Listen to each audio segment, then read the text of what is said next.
Três. Ok, olha só, para você que está vendo essa reunião gravada, o meu boa noite, boa tarde, bom dia, não será que você está vendo essa reunião gravada, mas olha só, esteja com a gente no próximo ao vivo, eu sempre falo isso, pessoal, e não vai ser diferente hoje. Assista o ao vivo no ao vivo, otimize o seu tempo, ok? Mas tudo bem. Não teve como assistir esse ao vivo no ao vivo, assista pelo menos na gravação do início ao fim, mas de forma que você entenda, sem colocar no 2.0 aí para ficar igual um narrador de leilão de boi. Não, assista de verdade, bonitinho, para entender a situação, tudo do que vamos falar aqui, beleza? Bom, sem mais delongas, vamos lá, pessoal. Eu estou com o chat aberto aqui. Qualquer coisa, podem mandar no chat, por favor. Quero que vocês mandem também a sugestão do que vocês acham que é correto quando a gente for fazer o quadro clínico. E para começar, mesma dica: separe uma caneta toda vez que você for responder prova, grife o que foi importante, circule aquilo que tem que ser de maior destaque, principalmente nos temas que são gigantescos. Porque, senhoras e senhores, se for preciso os senhores voltar na questão, vocês vão ler apenas o que foi destacado e assim fazer um raciocínio clínico mais direto para responder essa prova. Ok? Então, rabisquem tua prova, escrevam na tua prova, circulem aquilo que é importante, para depois você não se perder nas opções e ter que voltar a ler novamente o quadro clínico e acabar perdendo tempo, que é preciosíssimo na hora da resolução da prova. Ok? Bom, vamos lá. Vamos começar então com questão 90. Cirurgia, algo que cai corriqueiramente na prova, senhoras e senhores, olha só. Temos um homem, então, de 35 anos de idade, obeso e sedentário, ok? Que foi admitido no serviço de emergência com quadro agudo de dor retroesternal e epigástrica, em queimação, que o acordou no meio da noite. Relata episódios pregressos semelhantes, porém de menor intensidade, geralmente após as refeições. Isso aqui é super interessante de se destacar, que é uma dor epigástrica queimante. Ok. No momento da consulta, estava extremamente ansioso, uma frequência cardíaca de 104, pressão arterial de 150 por 110, auscultas cardíaca e pulmonar sem anormalidade, e o paciente foi indicado internação para observação e exames seriados por 12 horas. Ok, isso é óbvio, e muito se acontece no quadro da prática. Quando você tem um paciente com dor retroesternal, com dor torácica, você tem que colocar esse cara em observação. Pode ser qualquer outra coisa, mas pode ser um quadro cardíaco. Mônica, tá por aí? Sim, tô aqui. Você tá como organizadora dessa reunião, certo?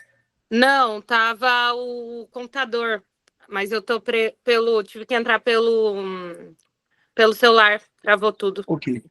Ok, eu vou colocar você como coordenadora da reunião para você aceitar as pessoas que forem chegando, tá bom? Ok. Só um momento. Deixa eu passar você aqui. Mônica, achei. Ok. Bom, então, como eu havia falado para os senhores, é um quadro de prática corriqueiro. Um paciente com dor epigástrica ou dor retroesternal chegar até o seu plantão e você ter que observar por 12 horas fazendo exame seriado, eletrocardiograma, troponina, entre outras coisas. Lembra de uma situação aqui para a prova. Se eu tenho um paciente, uma paciente, melhor dizendo, do sexo feminino, é claro, diabética e de uma certa idade, acima de 60 anos, toda dor na região do tórax, você vai suspeitar de um quadro cardíaco, tá? Lembra que diabetes mellitus faz uma neuropatia, então a sensibilidade de pacientes que são diabéticos são alterados, não é verdade? Um paciente diabético, principalmente mulher, de uma idade maior que 60, 65, e diabetes aí há um bom período, essa paciente pode ter um síndrome coronário agudo sem uma dor clássica, né? Então ela não vai ter o clássico, por exemplo, de dor precordial que irradia para pescoço, membro superior esquerdo, opressivo. Não, simplesmente esse paciente pode referir a um quadro de azia. Doutor, tá parecendo azia, parecendo estômago, tá doendo aqui. e pode ser um quadro cardíaco, ok? Mas quando reunir essas características, mulher diabética, principalmente mal controlada, de longa duração, maior que 60, 65 anos. Olha só então. Então, aqui, o que se pede? Qual dos seguintes achados de exames complementares afasta o diagnóstico de dor torácica não cardíaca? Ok? Então, olha só o que temos mais uma vez destacado: 35 anos, homens, obesos, sedentário, tá na emergência com epigastralgia do retroesternal. Acordou no meio da noite com queimação, geralmente acontece pós comidas copiosas, PA tá de 150 a 110, e o que quer saber é qual o exame complementar abaixo afasta o diagnóstico de doutorasca não cardíaca, senhoras e senhores. Interpretação eu peço para vocês e mandem no chat. A, B, C ou D?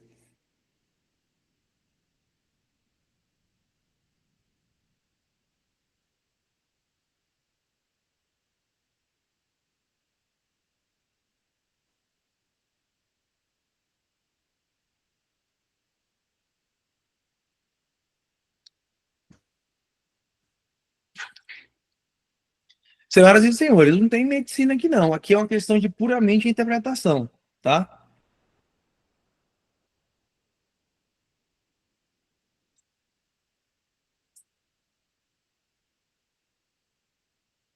C, será, Beatriz? Raíssa também acho que é C, Fabiane D, Dani D, Vinícius D, Emily D, ok? Então temos C e D, eu ia de D.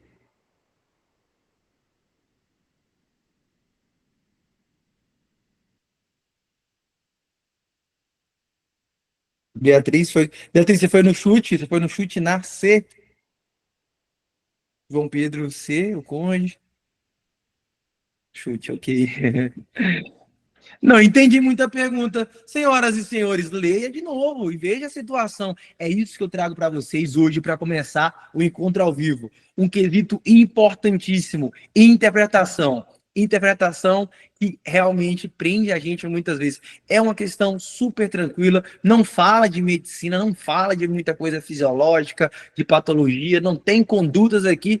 É uma questão meramente interpretativa, né? E algo que muitas vezes pegam em vocês e deixam vocês confusos na hora de escolher determinada questão. A questão não foi anulada, a questão foi validada, então sim, temos uma resposta clara para essa questão aqui. Não, não vou falar clara, não vou falar clara que não está clara não. Essa questão está difícil porque ela é interpretativa, mas eu espero com vocês. Mas eu iria de EDA, endoscopia digestiva alta. D, Diogo. Diogo, tudo bem? Como você está por aqui? Eu vou dizer. Beleza, olha só, senhoras e senhores. Esquece tudo que lemos anterior e foca no último parágrafo. Dica. Aqui no Doutor Med, a gente sempre fala dica para vocês. Já tivemos dica de preventiva, dele do campo. Já tivemos dica de não procurar mitocôndria. Você lembra disso? A gente já teve dicas aqui da questão de destacar os pontos principais.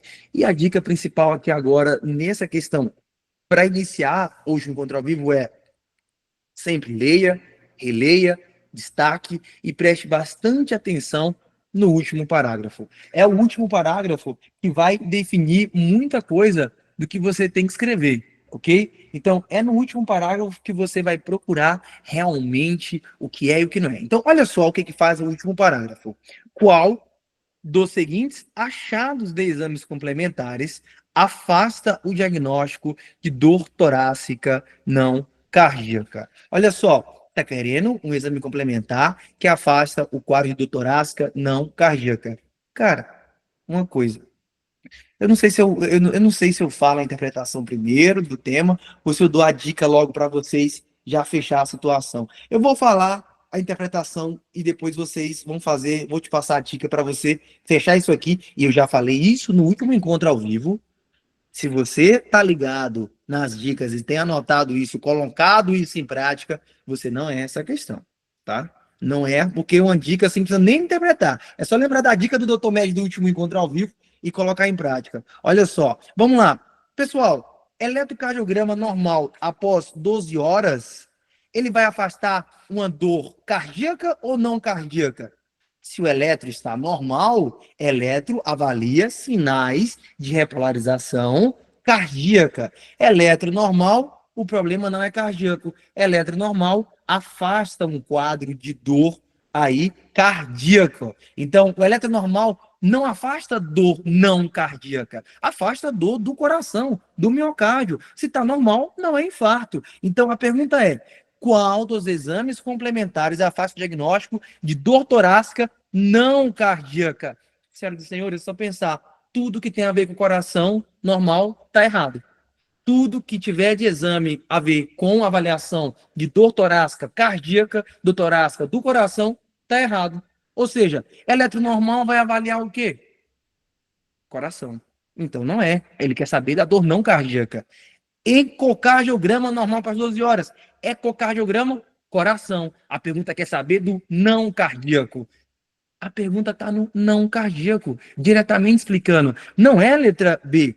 Ausência de elevação de CKMB e troponina, enzimas do fígado, enzimas do osso, enzimas cardíacas, senhoras e senhores. Então, se enzimas cardíacas está normal, ela vai avaliar um quadro cardíaco. E a pergunta quer saber quadro não cardíaco, ok? Então também não é a letra D.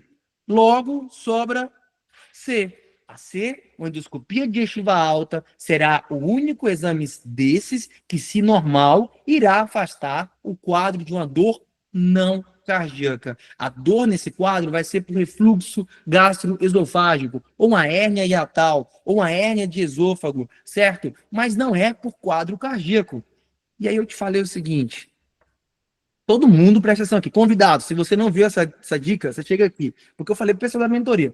Eu falei o seguinte, cara, por que que eu brigo com vocês e cobro de vocês? E nossa mentoria, brigo no sentido bonitinho, que eu não brigo com ninguém, tá? Vai que os convidados vão achar que eu sou carrasco, eu não brigo com ninguém. Mas, ó, por que que eu oriento vocês, senhoras e senhores, a fazerem todas as provas do Revalida?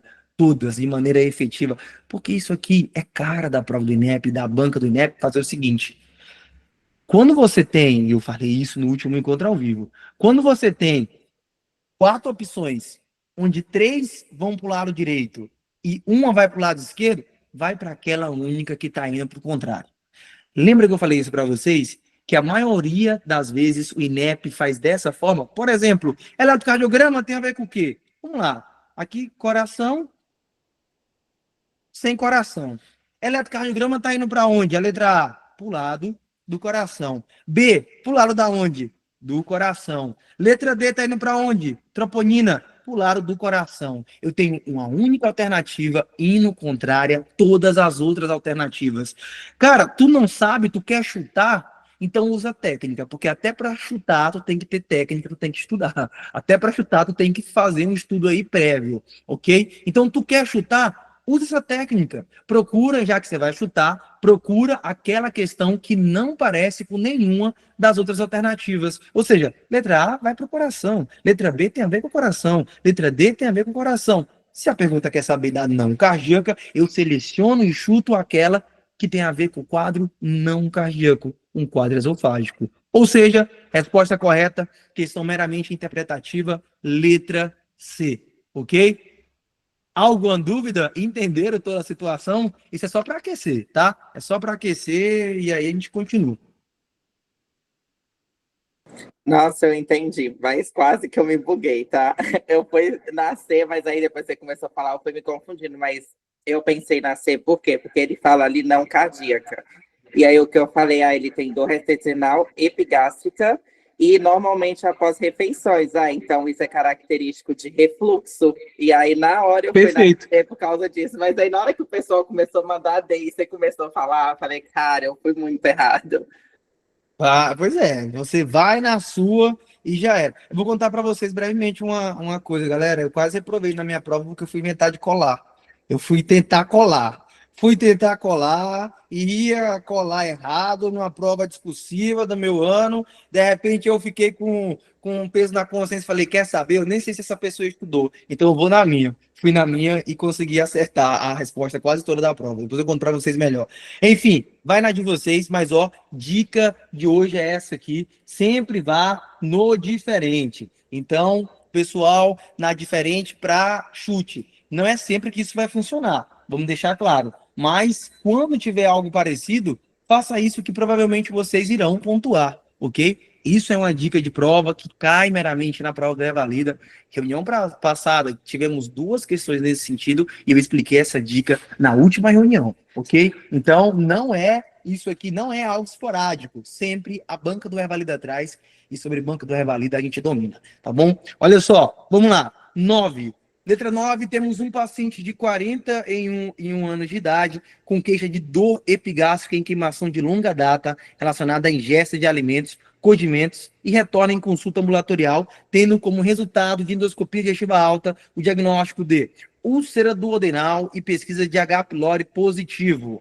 Relatava uso esporádico de antiácido, mas com pouca melhora da dor. Nega uso de AINES e quer saber o seguinte: qual a associação de medicamentos com melhor nível de evidência científica para o tratamento desse caso, senhoras e senhores? Letra A me fala que tenho que conciliar um agente antissecretor com omeprazol e claritromicina. B, inibidor da bomba de prótons, eritromicina e amoxicilina. C, inibidor da bomba de prótons, amoxicilina e claritromicina. D, antagonista do receptor de H2 de histamina, claritromicina e amoxicilina. Senhoras e senhores, questão 9, rapidamente, porque eu sei que vocês sabem. A gente está falando de A, B, C ou D.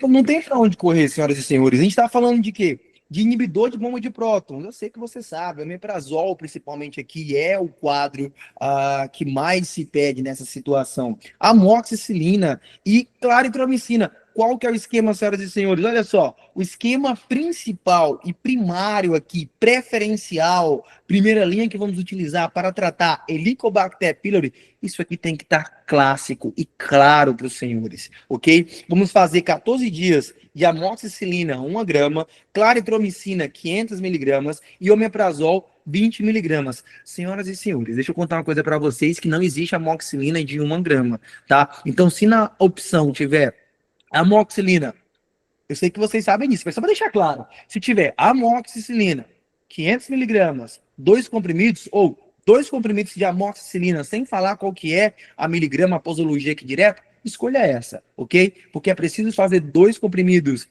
cápsulas de 500 miligramas de amoxicilina para entrar com 1 grama total aí. Então, sim, é inibidor da bomba de prótons, omeprazol, mais amoxicilina, 1 grama, mais claritromicina, 500 miligramas. Isso a gente faz por 14 dias.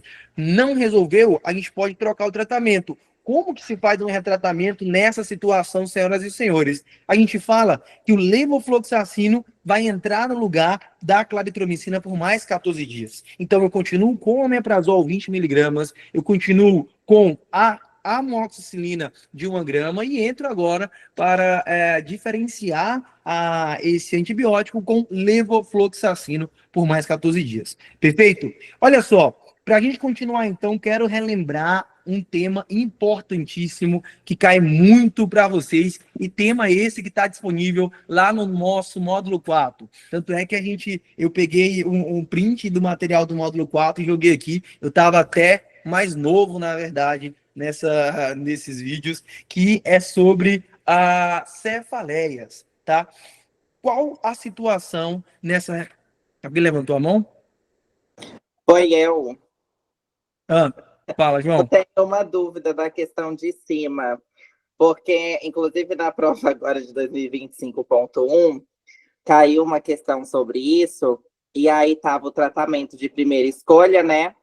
E aí eu fui no tratamento onde dava levofloxacino, e a resposta era bismuto de alguma coisa com metronidazol, e aí eu não sei se eu acho que foi o tratamento de rodapé.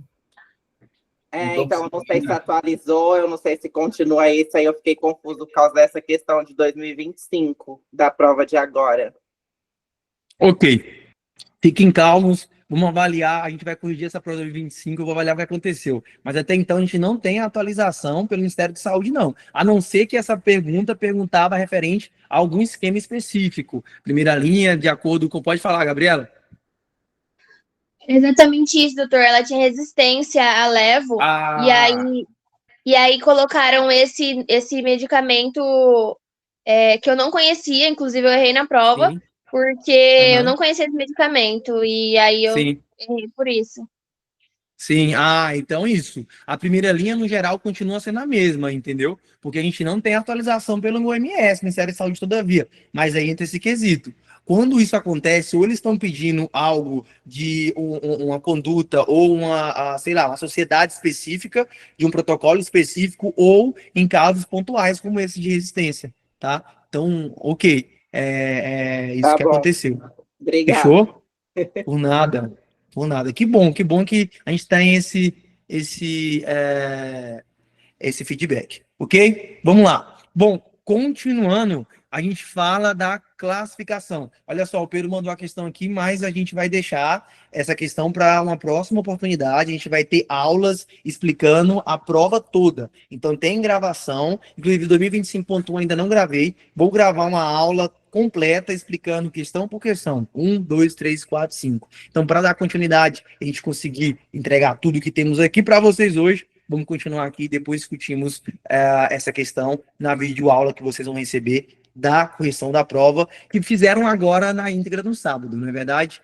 Enfim, voltando para cá, a gente fala de classificação de cefaleia. Senhoras e senhores, vocês sabem como se classifica cefaleia, eu tenho certeza, em primária e secundária, ok? O que mais gosta de aparecer na prova são cefaleias primárias. Eu sei que você sabe que tudo que é primário é daquele local de origem. Então, por exemplo, quando falamos de cefaleia primária, a gente classifica aí cefaleias que primariamente são do local, da área da cabeça. Ou seja, é algo relacionado ou ao vaso sanguíneo, ou ao nervo que passa em determinado local do encéfalo, ou da parte craniana, que tem esse problema. E secundário, falamos de um problema a mais, que da sintomatologia é o quadro de cefaleia, como, por exemplo, tumores, processos expansivos dentro do crânio, ok? Um aneurisma que se rompeu, por exemplo, é o clássico. Ok, bom, o diagnóstico diferencial aqui da primária serão as cefaleias secundárias.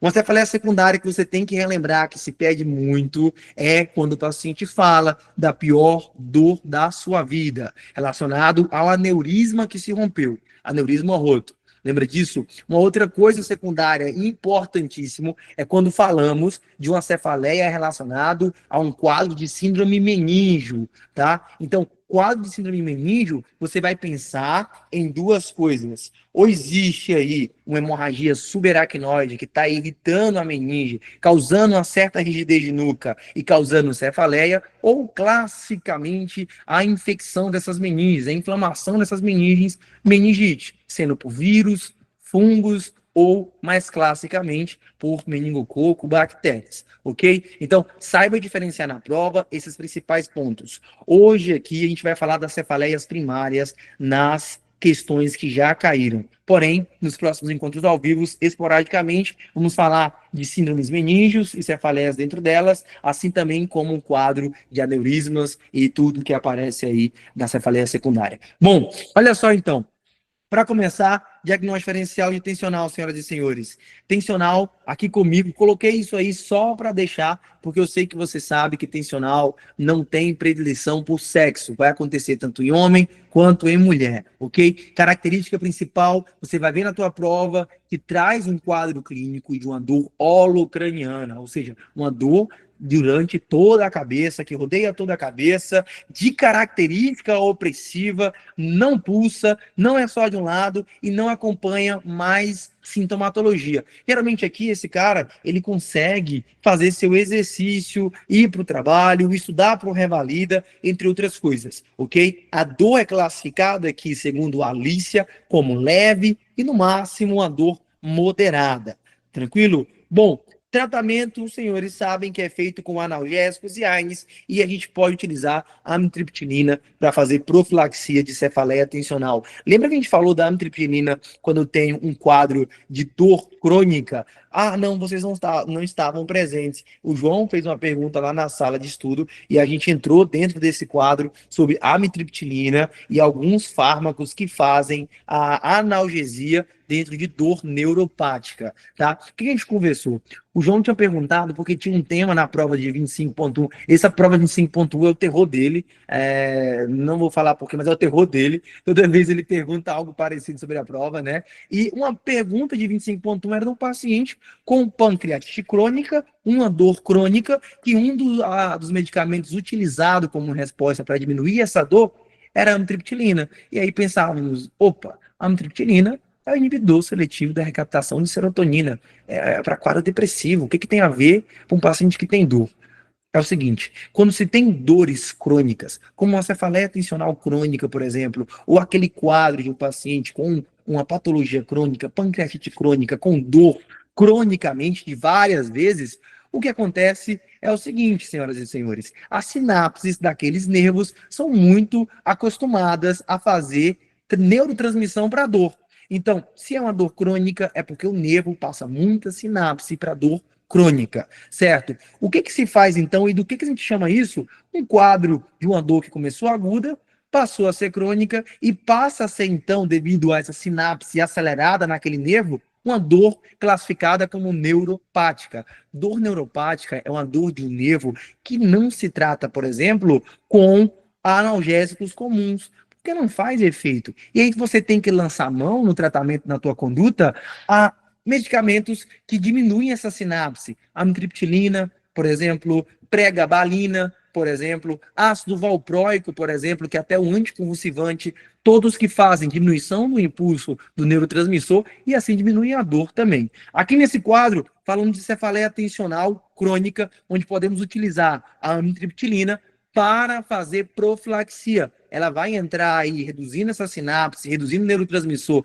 reduzindo esse quadro doloroso recorrente e fazendo profilaxia. Ok? Bom, e aí o que a gente faz diagnóstico principal e que vai na tua prova, senhoras e senhores, é relacionado à migrânia, a famosa enxaqueca. O que temos aqui como epidemiologia? Diferente da cefaleia tensional, que a gente fala de um quadro onde não tem predileção por sexo, migrânia, enxaqueca acontece mais nas mulheres. Característica da dor, eu tenho uma dor pulsátil, onde se localiza? Geralmente em metade da cabeça. Ela é de um lado ou de outro lado. A paciente, ela vai falar que está sentindo pulsar essa dor e, além do mais, vocês sabem, eu tenho certeza, que uma dor do tipo enxaqueca, ela acompanha alguns sinais e sintomas, como, por exemplo, náusea, fotofobia, uma sensibilidade ao som, às vezes osmofobia também, um cheiro mais forte ou diferente, ou até mesmo um cheiro comum, de um perfume comum, pode aumentar essas dores dessa paciente, ok? Bom, como que faz o tratamento? Basicamente, é com analgésico, sempre vai estar utilizando AINE, corticoide ou triptano e metoclopramida. Triptano é um fármaco, sumatriptan, por exemplo, que ele foi produzido quase que estritamente para tratar dores de cabeça do tipo migrânia, do tipo enxaqueca, ok? Mas aí o que a prova gosta de perguntar é relacionado à profilaxia, porque como eu estou falando para vocês, o tratamento é básico, é analgésico para todo mundo, analgésico e AINE, ponto. Porém, na profilaxia, a gente tem algo diferente, como, por exemplo, o propranolol podendo ser utilizado para relacionar uma diminuição da frequência desta enxaqueca no paciente. Ok, só que preste atenção se o paciente tem asma, tá? Se o paciente da questão em si tiver asma, propranolol e qualquer beta-2 agonista aí, vai ser contraindicado, antagonista, né? Vai ser contraindicado, ok? Por quê? Porque você pode acabar fechando mais esse brônquio do paciente. E aí, se você não pode utilizar propranolol, uma segunda opção muito utilizada, senhoras e senhores, é o topiramato. E entra mais uma vez na questão.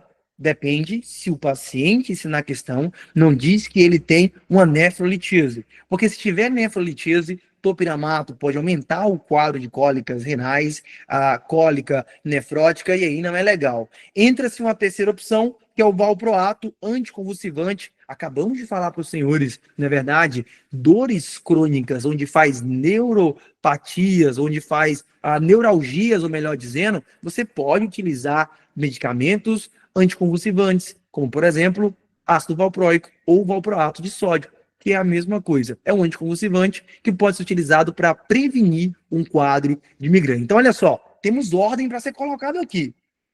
O principal é o propanolol, tem contraindicação, você passa para um topiramato, contraindicação, você pode lançar a mão de valproato de sódio, e qualquer coisa, se nada disso você pode fazer, vai no que tiver amitriptilina, que também é utilizado. Então, a amitriptilina, ela serve para profilaxia de cefaleia tensional e da sua principal questão do diagnóstico diferencial, que é o quadro de enxaqueca. Ok? Tranquilo até aqui? Podemos seguir? Mandem uma reação aí, porque eu vou falando, eu me empolgo e vou embora. Alguém levantou a mão? Se levantou a mão, pode falar.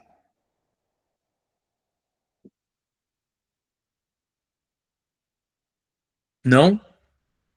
Ok, não levantou a mão, então. É que eu escutei um barulhinho de quando alguém levanta a mão, mas não vi quem foi. Isso que eu tô perguntando. Enfim, seguimos então.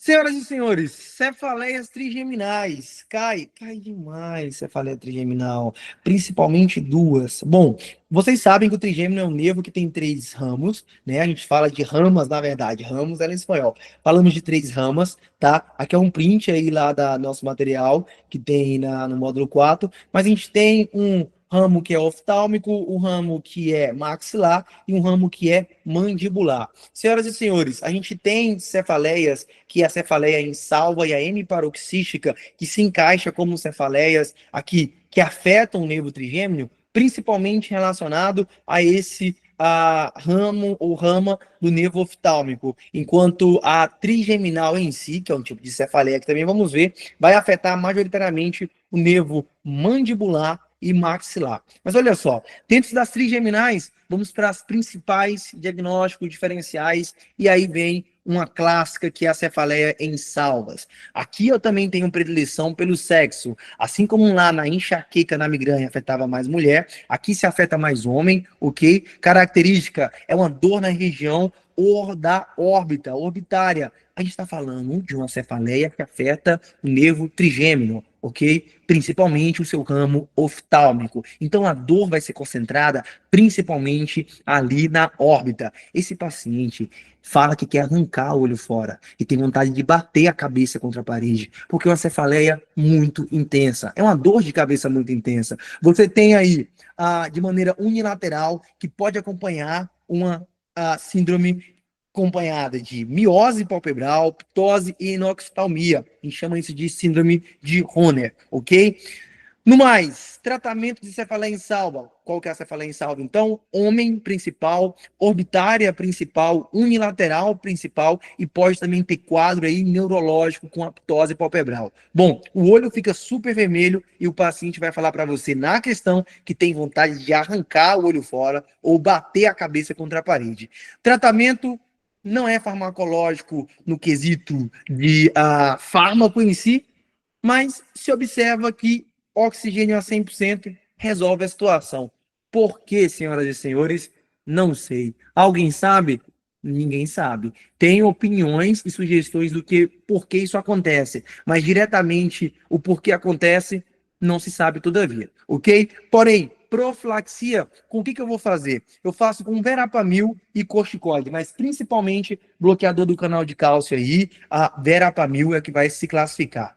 Profilaxias, senhoras e senhores, foquem em profilaxias e tratamento dessa cefaleia, se você já sabe classificar pelo quadro clínico, ok? Continuando ainda, um principal diagnóstico diferencial dessa cefaleia em salvas, por quê? Porque acontece também em só um lado do corpo, também, desculpa, só um lado da cabeça, como estamos falando, acontece também na região da órbita, porque também é afetado o ramo oftálmico, e também esse paciente pode falar que está com vontade de arrancar o olho fora, de bater a cabeça contra a parede. Bom, uma das principais diferenças epidemiológicas é que cefaleia em salva acontece geralmente no homem. Hemiparoxística benigna, a gente tem aí na mulher. Então, essa cefaleia hemicraniana paroxística benigna, como o próprio nome diz, é hemi, só de um lado da cabeça, uma dor intensa unilateral, que ocorre na região da órbita também e têmpora. Tratamento, não temos tratamento resolutivo. Se faz AINE, você faz analgésico, você faz corticoide, mas nada especificamente que vá melhorar a situação dessa paciente, tá bom? Profilaxia é feito com endometacina. Então, olha só, profilaxia da hemicraniana paroxística benigna, endometacina. Profilaxia da insalvas, a gente fala de verapamil principalmente. Profilaxia da migrânia, a gente fala de propanolol. Não tem? Vai com topiramato. Não pode? Tem nefrolitíase? Vai para valproato de sódio. Não pode? Vai na opção que tem amitriptilina. Ok. Tensional, nossa principal quadro de profilaxia será a amitriptilina. Senhoras e senhores, a gente fala dessas ensalvas e hemiparoxística benigna para vocês diferenciar na epidemiologia. Mulher, e geralmente em salvas é homem. Geralmente, senhoras e senhores, mas não é absoluto. Já caiu na prova do INEP um quadro de cefaleia hemicraniana paroxística benigna e o paciente era um paciente, não era a paciente. O paciente era do sexo masculino, certo? Então essa característica de você pegar que em salva acontece no homem, hemiparoxística benigna acontece na mulher, não é tão legal de você fazer essa diferenciação. Como que tu vai fazer o diagnóstico diferencial? Através da frequência das dores de cabeça. O que acontece? Cefaleia em salva é uma cefaleia que acontece, ok? Ela acontece, ela fica um determinado tempo e ela passa. Quando ela passa, ela demora a voltar novamente, tá? Ela passa 1, 2, 3 dias, uma semana, 2 semanas, até ter novas crises. Ela é em salvas. Ela acontece, passa algumas horas, some, desaparece e volta numa próxima crise. Quando a gente fala de hemicraniana paroxística benigna, o próprio nome diz que o quadro é paroxístico. Tudo que é paroxístico é algo que acontece e que termina de maneira rápida, ok? Então, se inicia rapidamente, para rapidamente. Hemicraniana paroxística benigna, acontece um quadro intenso de cefaleia rapidamente, para rapidamente, isso pela manhã. Quando é à tarde, o quadro se repete. Para mais um pouquinho. Quando é à noite, o quadro se repete. Para novamente no outro dia, o quadro se repete. Então, se tu pega um quadro clínico com dor orbitária, cefaleia intensa, unilateral, não se apegue no sexo masculino ou feminino. Se apegue na frequência e no número de vezes que essa cefaleia acontece. Aconteceu várias vezes ao dia, de maneira que começa e termina rapidamente, é hemicraniana paroxística benigna. Ah, não, aconteceu uma vez durante todo o dia, ou 3 horas, 2 horas, 4 horas, não aconteceu mais e voltou depois de uma semana, ou 3, 4 dias, você está falando de cefaleia em salvas. Ok? Vamos gravar dessa forma para você não perder esse diagnóstico diferencial, porque é clássico de cair isso na prova do INEP. E para finalizar essa nossa introdução às cefaleias, a gente está falando de cefaleia do nervo trigêmeo. Característica principal, cara, sente choque. O paciente sente choque na região do maxilar, ok? Então, dor no ramo maxilar com sensação de choque. É isso. O paciente tem uma dor intensa nessa região que pode ser unilateral ou bilateral, majoritariamente só de um lado, só que a dor é na região do maxilar, pode pegar a região mandibular, mas principalmente maxilar, e a sensação dessa dor é a sensação de choque. Choque, nervo, sinapse, você está falando aí de dor do tipo ramo trigeminal, cefaleia trigeminal, e o tratamento aqui também é um anticonvulsivante, a gente entra com carbamazepina, ok? Tranquilos? Alguma dúvida em relação a isso? Qual que é a minha dica? Faça uma tabela, coloque a característica clínica de cada cefaleia, tratamento e profilaxia, ok? Então, faça uma tabela da tensional, migrânia, em salvas, hemicraniana, trigeminal, coloca característica clínica principal, coloca tratamento principal e principalmente a profilaxia, que é o que geralmente as provas de residência começam a cobrar, e o Revalida cobra também na situação. Beleza, senhoras e senhores? Podemos continuar, então? Ok, então tá com vocês a próxima pergunta da questão 70. Senhoras e senhores, temos aqui 70. Uma mulher com 28 anos de idade, olha só, procura a unidade básica de saúde por cefaleia temporoparietal esquerda e tá classificando o que é do lado esquerdo, senhoras e senhores. Pulsátil, moderada intensidade, escala de 5/10 aí da dor, com início a 8 horas, associado a náuseas e fotofobia. Meu povo, tá faltando dizer para você, falar assim, uma mulher de 28 anos vem à consulta na unidade de atendimento com enxaqueca.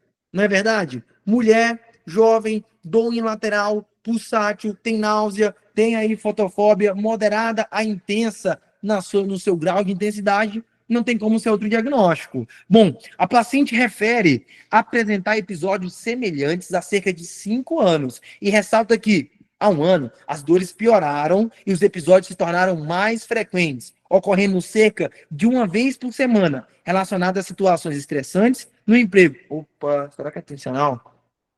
Tensional, tensão, estresse no emprego, pode ser tensional. A paciente faz uso de dipirona e paracetamol sem alívio completo das dores e nega o uso de outras medicações. Ao exame físico, apresenta-se sem alterações. Senhoras e senhores, vou deixar com vocês. Sendo assim, isso aqui é tensional ou é enxaqueca?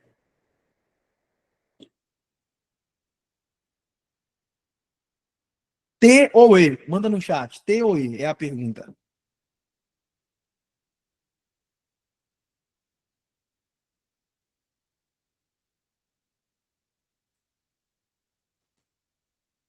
Eu acho que está claro. Eu acho que está claro, não é verdade? Não procurar mitocôndria aqui.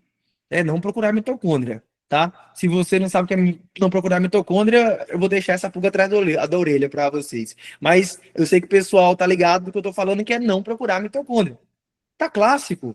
Tá uma situação clássica aqui, ok? Tem mais reuniões de fatores para enxaqueca do que para tensional, é claro. E a pergunta vem, nessa situação, qual que é o medicamento usado para profilaxia para essa paciente? Senhoras e senhores, letra A, B, C ou D, acompanhe aí, já mandem no chat rapidamente, já que vocês estão aí ativos escrevendo que é enxaqueca.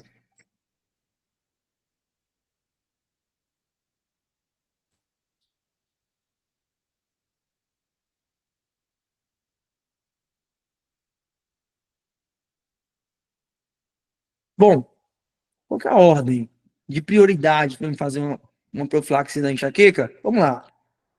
Propanolol. Não tem a opção propanolol. Ou tem a opção propanolol, mas a paciente asmática vai na segunda opção, topiramato. Tem a opção topiramato. A paciente tem nefrolitise? Não. Tem topiramato? Fechamos. Topiramato é a resposta correta. Agora, se aqui me fala que tem nefrolitise, contraindicação. Opa, vamos para ácido valproico ou valproato. Tem na opção? Tem. Não tem? Caça amitriptilina. E assim você vai fazer um escalonamento do tratamento de acordo com que a opção te der dentro da cefaleia para profilaxia. Ok? Ok, perfeito. Vida que segue, vamos para a questão 49. Ainda sobre cefaleia, temos uma paciente mulher com 40 anos de idade que é atendida em hospital queixando-se de ter sido uma cefaleia súbita, de forte intensidade, com náuseas e vômitos, seguida de perda da consciência. Ao exame-se, mostra-se consciente, orientada, sem déficit motor, com pupilas isocóricas e rigidez nuca e importante, senhoras e senhores, nesse caso tá clássico, cefaleia forte, a intensidade, náusea, vômito, mulher, não é verdade? Tá clássico a cefaleia. Olha só, isso é um quadro de enxaqueca complicada? Isso é um quadro de hemorragia subaracnoide? É um quadro de hematoma intraparenquimatoso? É um quadro de um AVC isquêmico, senhoras e senhores? A, B, C ou D? Tá com vocês, me digam.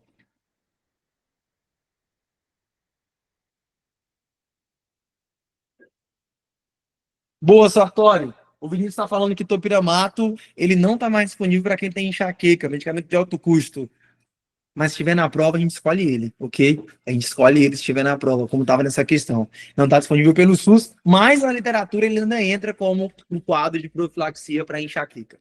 Tá bom? Então vamos diferenciar isso.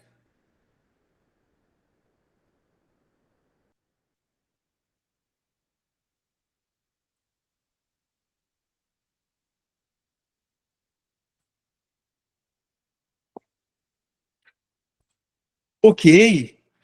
Temos uma mulher de 40 anos, cefaleia, náusea e vômito, pode ser só um lado da cabeça, mas nada impede que essa mulher não tenha uma cefaleia secundária, ok? Não é só porque ela é mulher, unilateral, intensa, náusea e vômito, que sempre vai ser enxaqueca.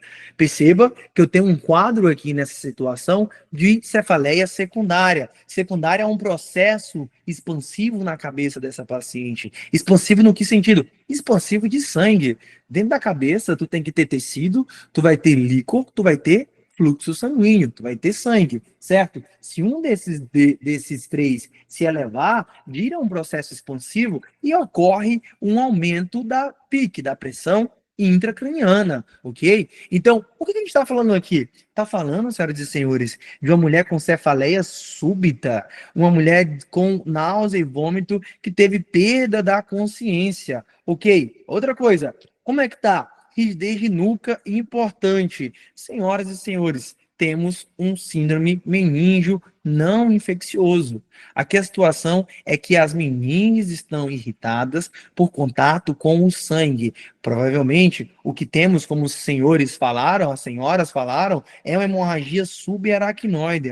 Uma hemorragia subaracnoide que fica abaixo da aracnoide, como o próprio nome diz, sangrou, irritou a meninge, vai fazer rigidez de nuca, vai fazer vômitos em jatos, não é verdade? Vai fazer um quadro de cefaleia súbita, importante, vai fazer perda de consciência da paciente. Essa paciente, se a gente quiser florar mais a questão, pode falar, inclusive, que ela convulsionou, ok? Tudo isso está relacionado a um quadro de cefaleia secundária relacionado a uma hemorragia subaracnoide, por exemplo, ok? Talvez foi um AVC hemorrágico que essa paciente teve, tá? A gente tem quadro de AVC na opção D? Tem, só que isquêmico. E AVC isquêmico não traz irritação aí nas meninges a esse ponto. Perceba que é uma paciente que não tem fatores de risco para meningite. É uma paciente que não apresenta febre, não tem um sinal de infecção principal no corpo de pessoas com meningite. E outra, é uma cefaleia súbita e não gradual. Tudo isso nos leva a crer que realmente a resposta B, como vocês sabem, está correta. E o pensamento clínico tem que ser esse que eu acabei de falar para os senhores. Bom, na questão 20, o que estamos falando? De um menino com 5 anos e 11 meses de idade que faz segmento de rotina na unidade básica de saúde desde o nascimento, sem antecedentes mórbidos relevantes. Em sua última consulta, há um ano, sua estatura era de 110 há um ano, ok? Na consulta atual está 111. Há cerca de 4 meses, passou a apresentar cefaleia holocraniana diária, intensidade moderada e forte dificuldade visual. A avaliação oftalmológica revelou hemianópsia bitemporal. 5 anos e 11 meses, senhoras e senhores. A principal hipótese diagnóstica para esse quadro é um cordoma, um schwannoma, um craniofaringioma ou um tumor do plexo coroide. Temos mais uma vez um quadro de cefaleia secundária. Então, por que a gente traz esse tipo de questão para vocês no dia de hoje? Para vocês entenderem, quando bater o olho numa questão, saber diferenciar se é primária ou secundária a princípio.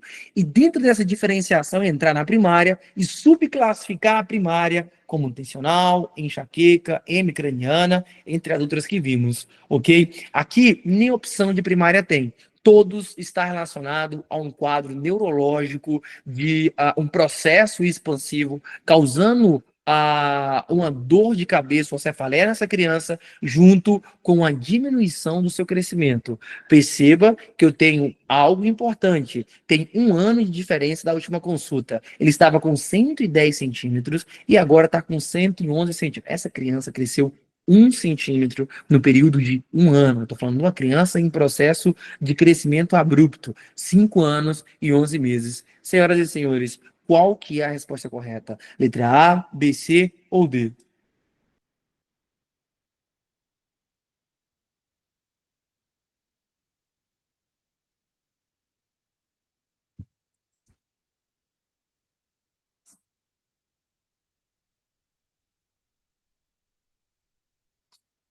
Bom, vocês vão gravar isso aqui e não vão esquecer mais. Eu tenho um quadro de tumor ali primário. Juliana, esse tipo de questão me deixa indignado demais, doutor. Me diga por quê. Gabriela, sei nem para onde ir. Calma, calma, calma, calma. Vamos entender. Juliana, manda por que você fica indignada.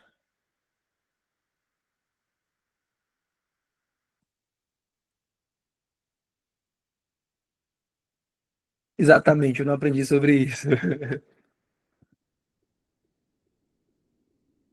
Peraí.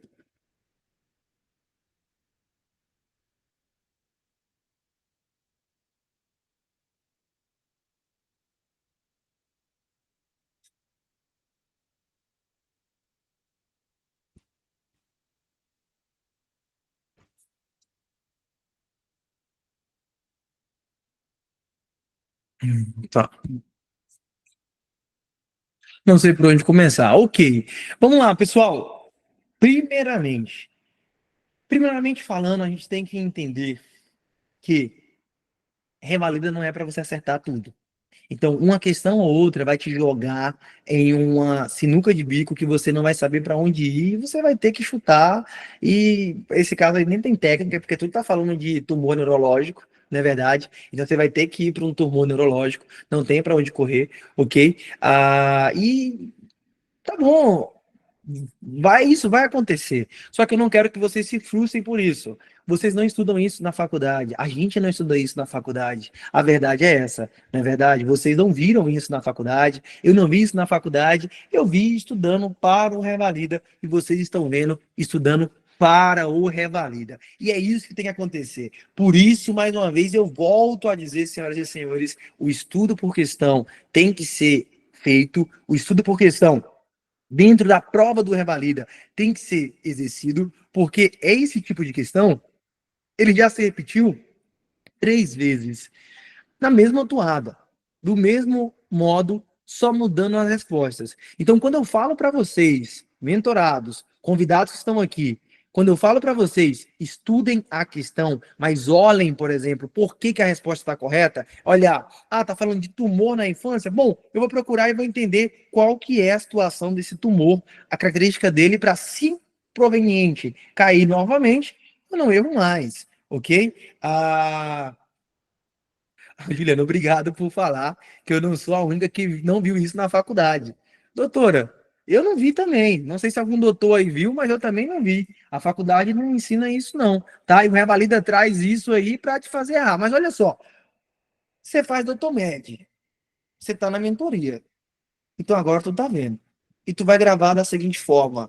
Primeiro de tudo, quando a gente fala de tumor do plexo coroide, você fala de uma situação em uma região que produz líquor, ok? Então, a característica desse paciente aqui teria que ser a presença de uma hidrocefalia, tá? Um tumor ali na região do plexo coroide, uma produção de líquor aumentada ou diminuída, mas principalmente aumentado, e a característica seria um perímetro cefálico que não se encaixaria, ou a própria questão é falar da hidrocefalia.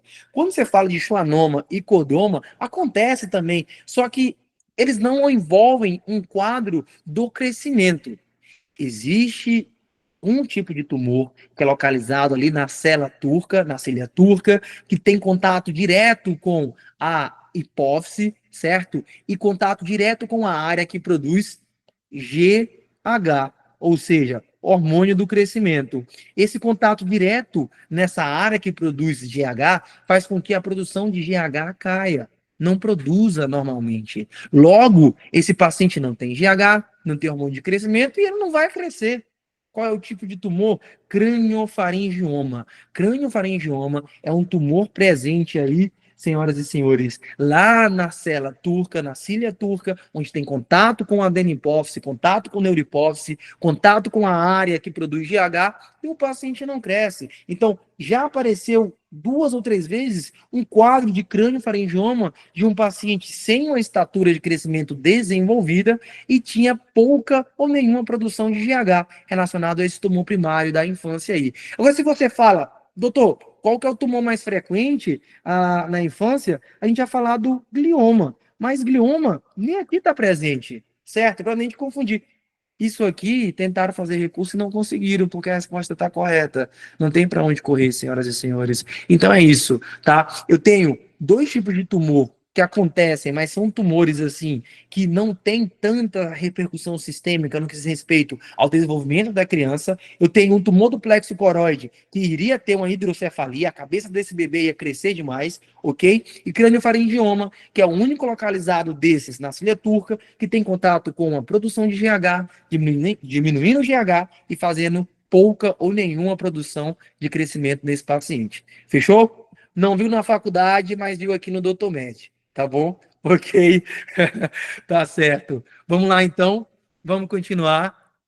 Perfeito. Que bom, gente. Que bom. Vamos lá. Vamos continuar. Vamos passar para 46, senhoras e senhores. Alguém tem dúvida que esse tipo de questão cai na prova do Revalida? Eu não tenho dúvida. Eu não tenho dúvida que cai. Se não cair na prova do Revalida, vocês podem vir até a mim que a gente vai devolver seu dinheiro de volta. Beleza? Se não cair uma questão de diabetes mellitus gestacional na tua prova, a gente devolve teu dinheiro de volta.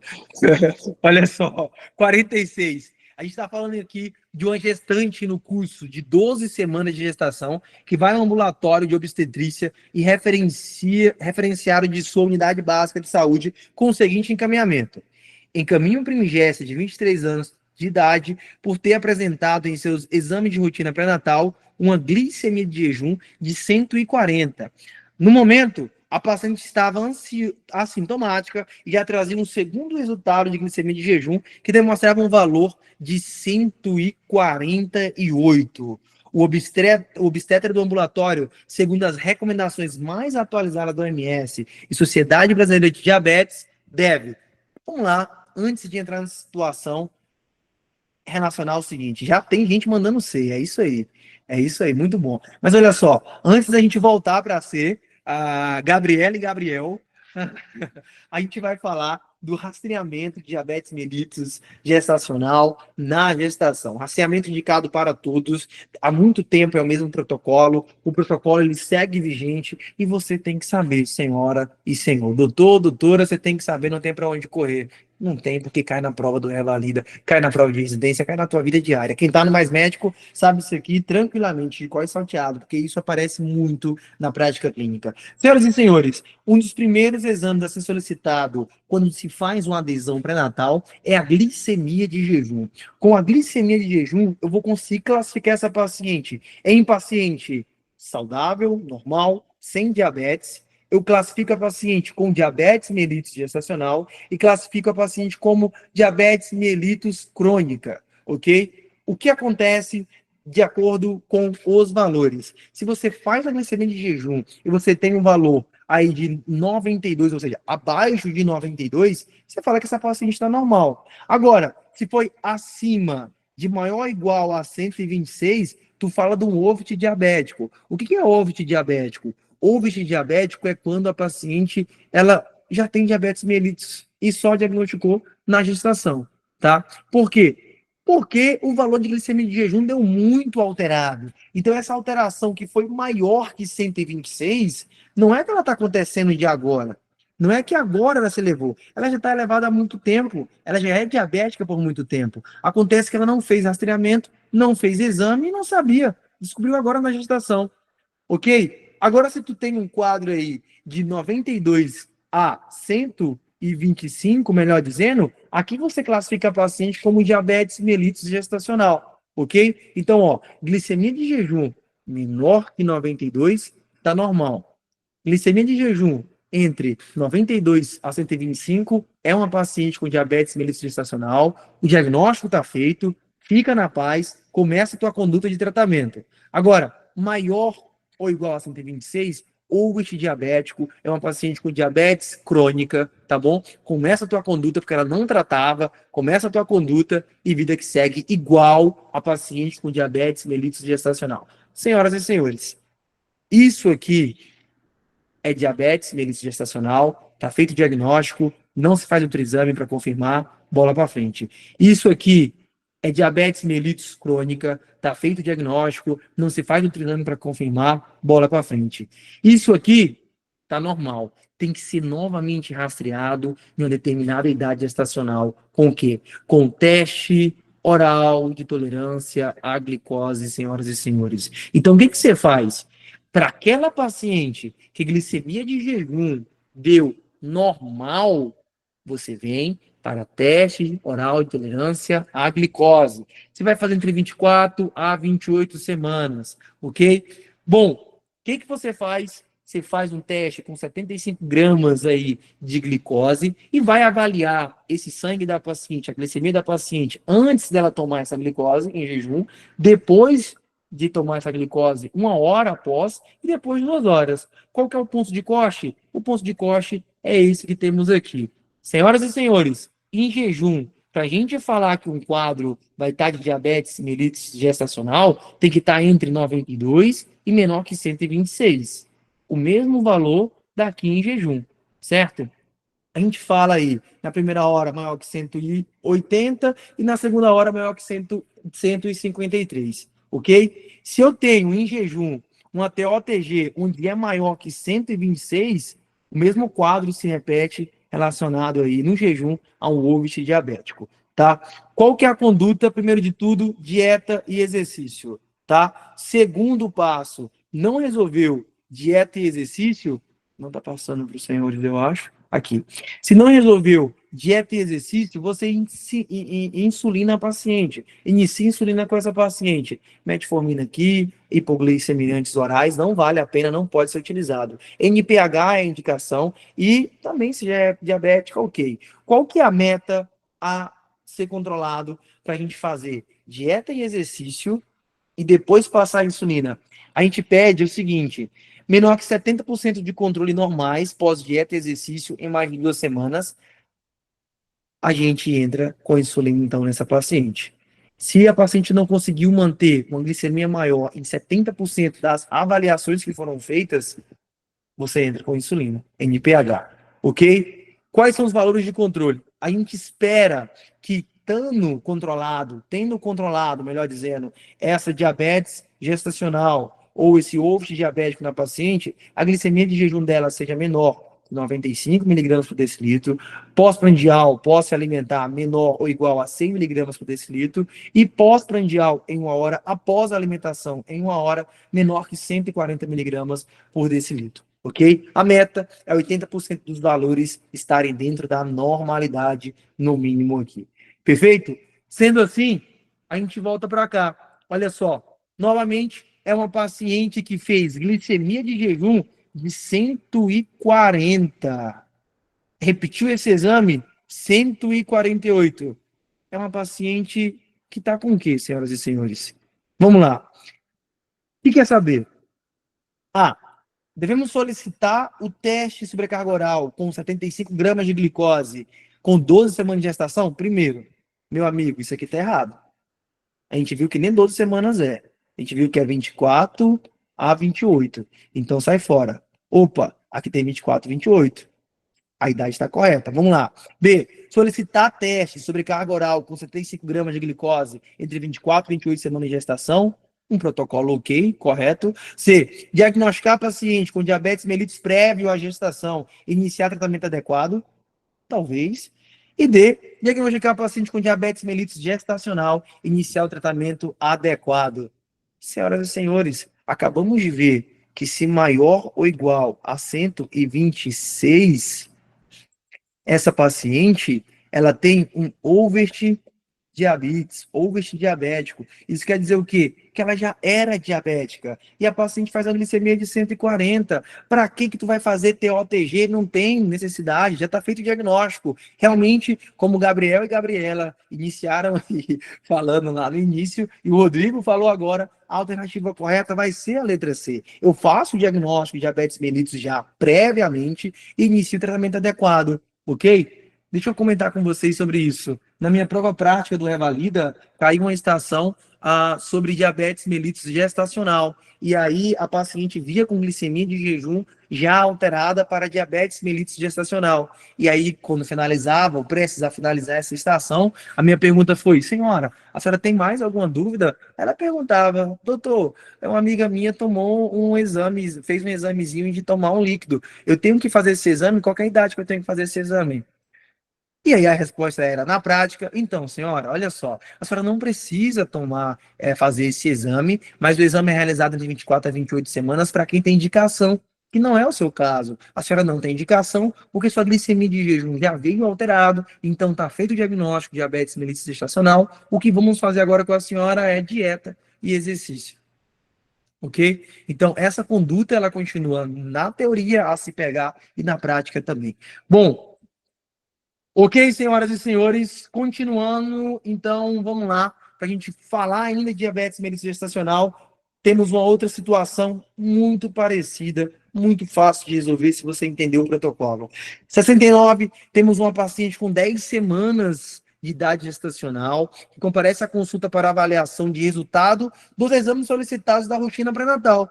Apresenta exame de glicemia de jejum de 91 miligramas por decilitro. O teste tolerância-oral à glicose com avaliação da glicemia de jejum após 1 hora e após 2 horas tem os limites para diabetes mellitus gestacional de 92 miligramas e 180 miligramas decilitro após 1 hora e de 153 miligramas após 2 horas. Nesse caso, a conduta recomendada para o rastreamento e para definição da presença ou não da diabetes gestacional é realizar TOTG com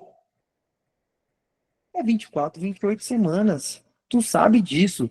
O que não foi igual já arranca fora. 32, 36 tá fora. 22, 28 tá fora. 34, 36 tá fora. Só sobrou com qualidade adequada. 24 a 28 semanas.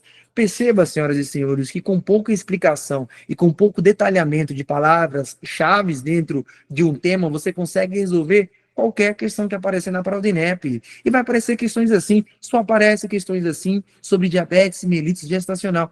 É por isso que a mentoria, doutor Med, Revalida, briga com você. Faça as questões anteriores. Ai, doutor, mas não sei quem falou para mim que 2011 está muito antiga, 2012 está muito antiga, acho que eu não vou fazer não.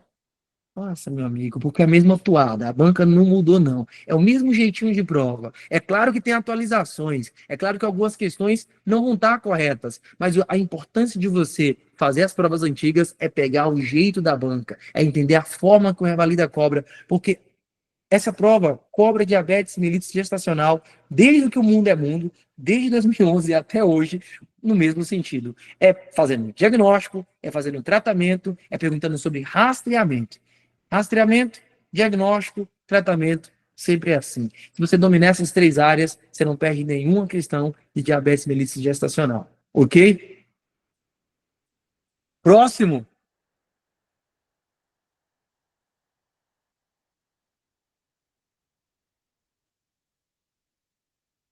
Podemos avançar?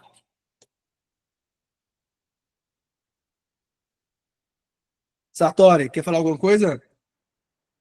Levantou a mão ou levantou errado? Apertei sem querer. Beleza. Perfeito. Ó, olha só.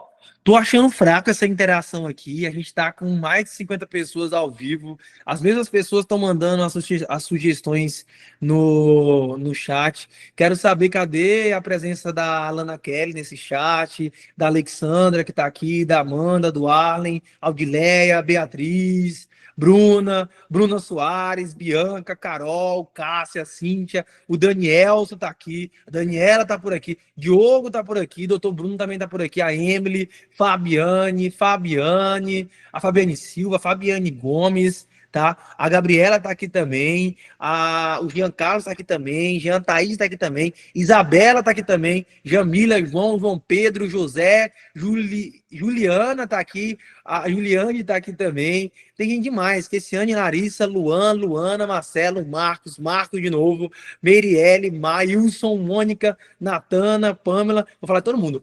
Paola, pelo Gabriel, Raíssa, Renato tá aqui, Rodrigo, o Ronaldo, a Rosângela, a Thaís, o Thiago, o Valdijo tá aqui, a Valdirene e o Vinícius, e as mesmas pessoas estão mandando mensagem no chat. Cadê esse povo? Não, ó, senhoras e senhores, toma café, meu amigo. Faltou relaxar. Nossa, faltou relaxar. Não é verdade? Vamos lá. Pessoal da mentoria, a gente sempre relaxa, faz um alongamentozinho antes. Desculpa, eu faltou. Verdade, olha só.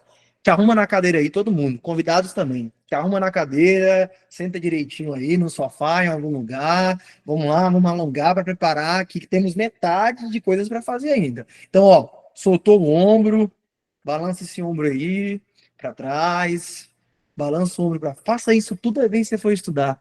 Toda vez que for responder prova, pegar muita coisa, de manhãzinha, faz um breve alongamento, ok? Principalmente onde? Ombro e pescoço, tá? Outra coisa, puxou o pescocinho pro lado, respira,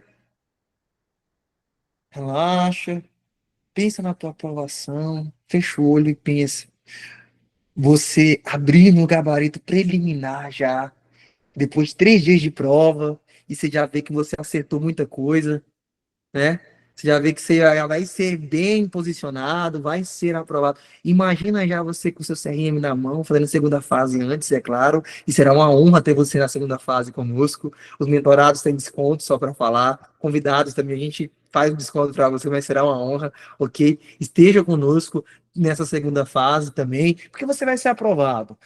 Olha só, eu sei que o cansaço bate, eu sei que às vezes dá um desânimo, mas tu tem que estudar, não tem para onde correr. Ninguém mandou tu querer ser médico, a verdade é essa, ok? Ninguém mandou tu querer ser médico, ninguém mandou tu querer ir pro exterior. Se tu quisesse ficar na paz e não se estressar, tu fazia medicina no Brasil para fazer na MED, para dizer que está avaliando aí a classe médica brasileira e pegava teu CRM até mesmo antes de terminar aí a tua colação de grau. Mas tu não, tu quis ir pelo lado difícil. Pois tu se lascou, meu amigo. Tu se lascou e se lascou bonito, porque tem revalida agora, não tem para onde correr. Não é verdade? Eu falo isso para vocês sempre. O que vocês têm que fazer é estudar. Não tem para onde correr. Infelizmente não tem fórmula mágica. É sentar a bunda na cadeira, é se dedicar todos os dias, é constância, é estudar e é seguir. E descansar, dica, descansa depois na Europa. Vai para a Europa e descansa. Vai para uma viagem aí, uma praia brasileira, descansa depois. Que tudo isso aqui passar, esse estresse passar na tua vida. Beleza? Bom, então vamos lá. Bora continuar, que agora só os aprovados vão mandar sugestões no chat.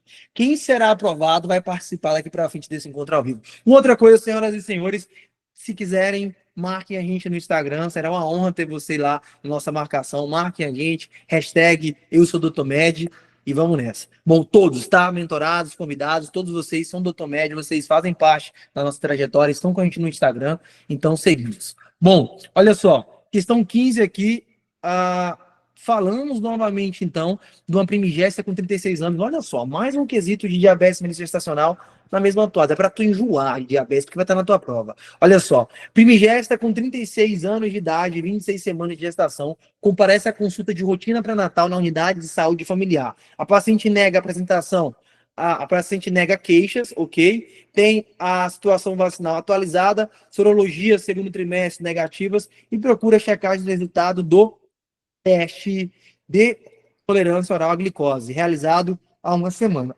O resultado da glicemia de jejum no primeiro trimestre foi de 90, menor que 92. É por isso que ela fez TOTG numa certa idade gestacional. Não é verdade? O médico de família e comunidade identifica no teste oral de tolerância à glicose a glicemia de jejum de 85 e encontra um valor de 192 após 1 hora e após 2 horas 180. Com relação a esse caso, senhoras e senhores, quais são, respectivamente, o diagnóstico e conduta correta? Tá com vocês? Letra A, B, C ou D, só aprovados, mandar sugestão. Não quero que tu acerta, não. A hora de tu errar é agora, aqui nessa mentoria, nesse encontro ao vivo. Mentorado e convidado. Eu só quero que tu participe. Só mande. Se tá certo ou errado, a gente vai saber agora para não errar mais. Bom, letra A. Diabetes mellitus gestacional não detectado, manter segmento de rotina de pré-natal de risco habitual na unidade de saúde da família. Letra B, é uma diabetes mellitus gestacional. Eu vou solicitar início na unidade de saúde da família da insulinoterapia e avaliar a glicemia capilar em 15 dias. Letra C, é uma diabetes mellitus gestacional, manter acompanhamento longitudinal na unidade de saúde da família e encaminhar a paciente para pré-natal de alto risco. Ou letra D, é uma diabetes mellitus, suspender acompanhamento do pré-natal de risco habitual na unidade de saúde da família e encaminhar a paciente ao pré-natal de alto risco. A, B, C ou D, os aprovados vão dar as suas sugestões aí, eu tenho certeza que agora essa galera vai dar sugestão. Só quem vai ser aprovado vai sugerir. Quem não for aprovado, não vai sugerir, não. Vou dar um tempo aí pra galera, ó, vamos ver. Ó, se tu mandar escrever nesse chat, mandando uma sugestão, isso é o que eu tô te falando, tu vai ser aprovado. Agora, tu estiver só olhando essa aula, com preguiça de escrever no chat, porque tu tá deitado aí no teu sofá, assistindo no celular, alguma coisa assim, me desculpa. Mas se tu mandar aqui a letra que tu acha que é, tu vai ser aprovado. Beleza?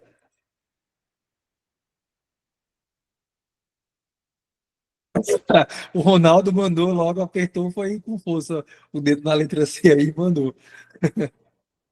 Amanda também. Ok, senhoras e senhores. Pessoal, é isso que eu quero de vocês. Eu quero a participação dos senhores aqui. Não me deixem sozinho, porque eu estou de frente com uma câmera só aqui. Estou vendo um redondinho fino, assim, bem pequeno aqui, falando com vocês, sem ter essa interação. Então, interajam comigo no chat, que vai ser legal. Eu vou me sentir mais acolhido. Eu estou me sentindo sozinho. Por favor, não deixe isso acontecer. Bom, é isso que vocês sabem, como eu estou falando. É preciso saber o protocolo básico de diabetes mellitus gestacional para responder todas as questões da prova do Revalida. É preciso saber protocolo básico de síndromes hipertensivas na gestação para responder todas as questões do Revalida. É preciso saber protocolos básicos de hemorragias de primeira e de segundo trimestre. Desculpa, primeira e segunda metade. Principalmente pré-natal. Galera, são coisas diretas, básicas, objetivas de cada tema que você tem que saber. Tanto é que eu falo para vocês, se forem anotar algo, anotem 5 tópicos diretos, que disso aqui sai bastante resposta na hora da prova. Bom, olha só então, vamos para 47, os senhores têm total razão, é um quadro aí onde a letra C está correto, é uma diabetes mellitus gestacional, eu vou manter acompanhamento longitudinal na unidade de saúde da família e também eu encaminho a paciente para alto risco, tá? Não é porque a paciente ela vai ser alto risco, ela vai ter que ser acompanhada por um obstetra em um outro local, senhoras e senhores, que você não tem mais responsabilidade sobre ela. Ela é uma paciente da sua unidade, você é o médico da unidade, você continua com responsabilidade sobre ela, só que compartilhada com um especialista agora, já que é uma paciente de alto risco. Ok? 47. Digamos aí que temos um paciente de 40 anos de idade do sexo masculino com história de disfagia e tosse não produtiva. 40 anos, disfagia, predominantemente noturna. Procurou atendimento em unidade básica de saúde e referiu dor torácica, pirose retroesternal e dispepsia. Ok. Negou o etilismo, importante, ou tabagismo. Havia iniciado tratamento empírico com omeprazol 20 miligramas 2 vezes por dia por 8 semanas, mas obteve uma pouca melhora. Nesse caso, qual é a medida propedêutica subsequente adequada? Senhoras e senhores, é um paciente de 40 anos, sexo masculino, é um paciente que tem disfagia, principalmente noturna. Será que é porque ele deita e aparece essa disfagia? Ó, os aprovados já estão mandando aí a sugestão no chat, tá? Tem dor torácica, pirose retroesternal, dispepsia. Ok, fez omeprazol, não resolveu, e agora?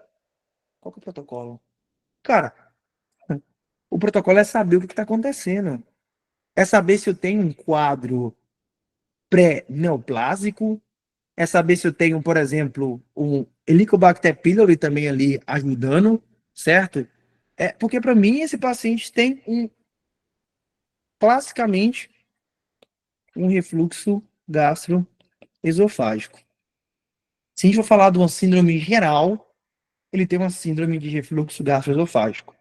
Agora, o que eu vou saber com essa biópsia, com essa endoscopia digestiva alta, é se isso é uma doença por refluxo gastroesofágico. Tudo a leva a crer. Ok? Além disso, eu estou pedindo biópsia. Eu quero saber se existe mecanismo de adaptação. Eu quero saber se existe esôfago de Barrete. Desculpa a letra aí. Tô tentando me doar ao máximo para ficar bonitinho. Ok.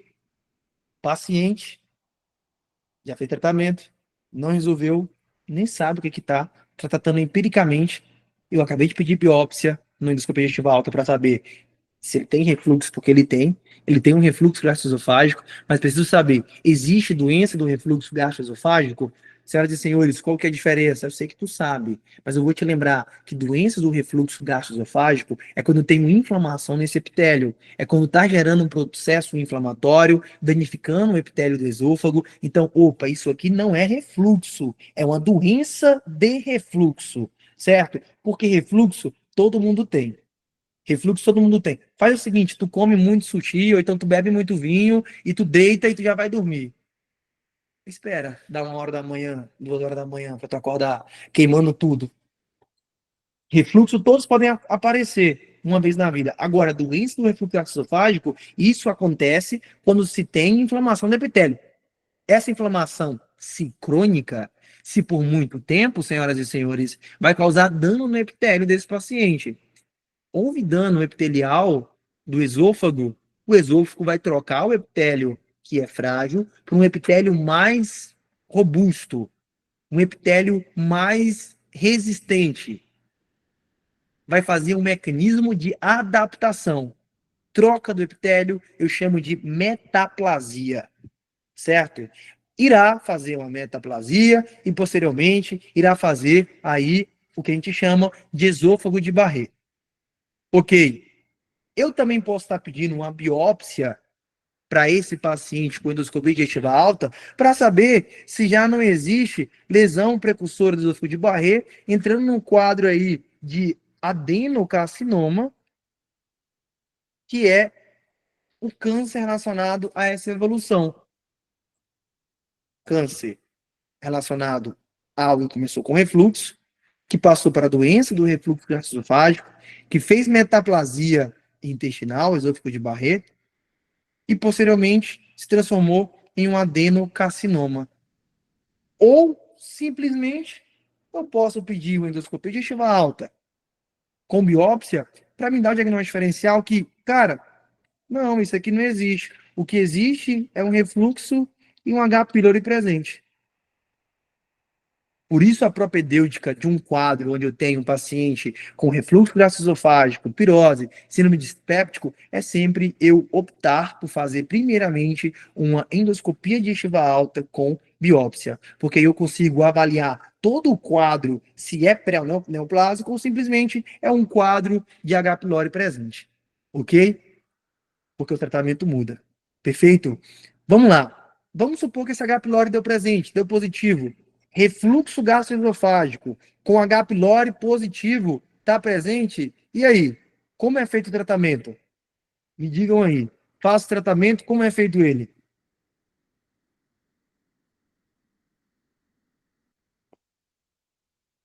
Aí, a Cássia, a biópsia não é pro H. pylori ou tô doida?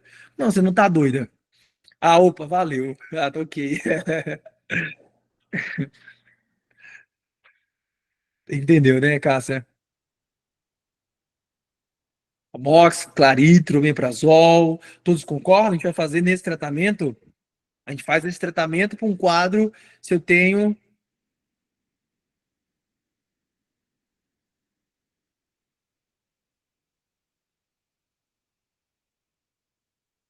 Ok, mas olha só, vamos lá, deixa eu ver se eu tenho mais coisa aqui. Não, não, não. Não tenho mais coisas, não. É isso mesmo que eu quero saber. Vamos lá. Vamos supor que o paciente tem doença do refluxo gastroesofágico mais H. pylori positivo.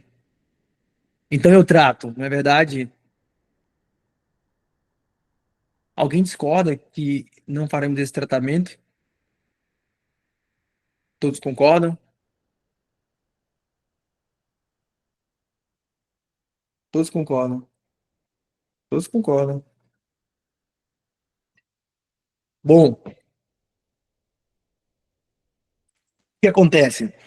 Temos divergências de literatura quando se fala nesse tema, senhoras e senhores. Algumas literaturas dizem que não se trata H. pylori quando se tem um quadro de refluxo associado. tá? Porque qual que é a situação dessas literaturas, e muitos defendem isso no Brasil. O Ministério de Saúde até então não falava uma nota clara, deixava ali para o médico colocar, mas algumas sociedades aí defendem isso no Brasil, que não se trata H. pylori num quadro de refluxo gastroesofágico. Por quê? Porque pode piorar o refluxo. Não se sabe por quê, mas às vezes quando a H. pylori se sai da flora ali gástrica, esse refluxo tende a piorar. Então, muitas vezes não se trata. Você vai ver a questão, se pedir para você tratar ou não tratar, às vezes a resposta é não tratar. Por quê? Porque se trata de um quadro de refluxo esofágico. Só que qual que é a situação do INEP? INEP não gosta de ceder ponto para vocês com recurso. Então, provavelmente, essa situação não vai estar na prova, tá? Vocês não vão ver uma questão que é digamos assim, polêmica na prova, que tem divergência. Por quê? Porque vai caber recurso. Se você, por exemplo, tratar um quadro como esse, um Helicobacter pylori dentro de um refluxo, você tratar e a resposta era para não tratar, você tem literaturas que vão te assegurar um recurso e conquistar esse ponto, ou vice-versa. Então, a título de curiosidade, para vocês que estão estudando, provavelmente se verem provas de residência e ver algo que não é para tratar, é por causa disso, porque existem defensores que não é para tratar, ok? Mas, INEP, esse tipo de pergunta, acredito que não vai ser um problema, porque INEP foge de problema e faz de tudo para não dar o teu pontinho sagrado lá que tu pede no recurso. De tudo eles vão fazer até a última instância, tá bom? Perfeito. Vamos lá. 49, senhoras e senhores, olha só. Temos uma mulher de 35 anos que fez contato com o ginecologista. Ah, não. Isso aqui é ética médica. A gente vai falar em outra oportunidade de ética médica. Não, é isso aqui. É aqui, 91. Ok. Uma mulher com 40 anos é encaminhada na unidade básica de saúde para o ambulatório de referência de neurologia, devido à cefaleia. Relata que apresenta episódios de cefaleias hemicranianas, acompanhada de náuseas e sintomas visuais, desde a adolescência, e que aos 30 anos fez tratamento com propanolol por um ano. Ou seja, é uma mulher que tinha uma cefaleia de um lado da cabeça, pulsátil, tinha náusea, tinha vômito, fez tratamento com propanolol e reduziu significativamente o número de crises de cefaleia. Fez propanolol como profilaxia da enxaqueca e resolveu. Que passaram a ocorrer, então, de 1 a 2 vezes no mês. Acrescenta que, no entanto, há 3 meses, a frequência dos episódios aumentaram, tomaram-se diários, com despertares noturnos, e dor, e devido à dor, aumento da intensidade, e no momento descreve a cefaleia como holocraniana, em toda a cabeça. Nessa situação, a conduta adequada para o caso deve ser realizar uma punção lombar, B, reiniciar o uso de propanolol, que deu certo quando ela fez uso aí aos 30 anos, mas parou de fazer, ok? Solicitar a ressonância magnética do encéfalo ou já iniciar o tratamento com a amitriptilina, ou outro tricíclico para dor neurogênica, como falamos lá no começo. Senhoras e senhores, A, B, C ou D?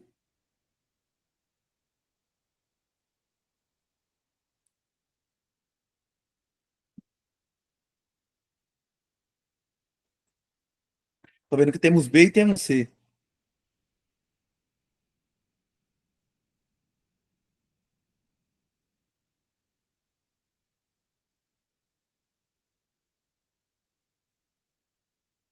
Tô vendo se alguém já marcou a gente. O Bruno marcou a gente, muito bem.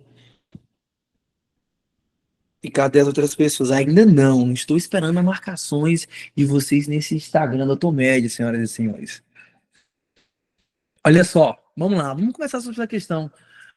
Cara, doutora, enxaqueca. Ok, o paciente tem enxaqueca, perfeito. Ela tem enxaqueca, enxaqueca é um quadro de doença crônica, enxaqueca é um quadro que não vai passar facilmente. Tá, mas qual que é a situação? Peraí, só um momento, deixa eu ajustar isso aqui.